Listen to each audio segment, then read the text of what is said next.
আমি বুঝি না মানুষ কেন এতটা হীনমন্যতায় ডুবে যাচ্ছে। আপনার এত জলে কেন রে ভাই? আমি একটা কাজ করতে চাচ্ছি, আপনার জন্য কি আমি একটা কাজ করতে পারবো না? আমি নিজেকে নিজের মতো করে প্রতিষ্ঠিত করতে পারবো না? আজকে আমার ঘরে খাবার না থাকলে আপনি কি আমার ঘরে খাবার দিয়ে যাবেন? মানুষের গসিপ করা, মানুষের আড়ালে গীবত করা, আপন মৃত ভাইয়ের গোস্ত চিবিয়ে ভালো কন্টেন্ট তৈরি করবেন। সবার আগে আপনার কাছের মানুষ, আপনার নিকটের মানুষ আপনাকে মেন্টালি ডিস্টার্ব করবে, মেন্টালি হ্যারাস করবে।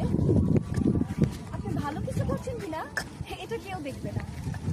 আপনার কাজের গুণ ধরবে, আপনার কাজের মন্দ দিকগুলো খুঁজে বের করবে, এবং তারা সবসময় দূর থেকে অপেক্ষা করবে আপনি কন্টেন্ট তৈরি করে কত ডলার কামাই করছেন, আপনি কত টাকা কামাই করছেন, সেই দিকে থাকবে তাদের দৃষ্টি। এবং আপনাকে তারা সরাসরি জিজ্ঞেস করবে না, প্রশ্ন করবে না। আপনার সাইডের আত্মীয় স্বজন বা কারো কাছ থেকে তারা মানে পাগল হয়ে যাবে, উদ্দিষ্ট হয়ে থাকবে সারাক্ষণ, সর্বক্ষণ। তাদের একটাই চিন্তা যে আল্লাহ কত ডলার ফেসবুক থেকে কামাই করে ফেললে, মাসে কয় লাখ টাকা সে পাচ্ছে, কি হচ্ছে, বিরাট কিছু হয়ে যাচ্ছে। কিন্তু আপনি একটা ভালো কাজ করছেন, এখানে এসে আপনাকে কেউ একটু কাজের প্রতি অগ্রসর করবে না, যেটা ভালো কথা বলবে না, আপনাকে পিছিয়ে দিবে।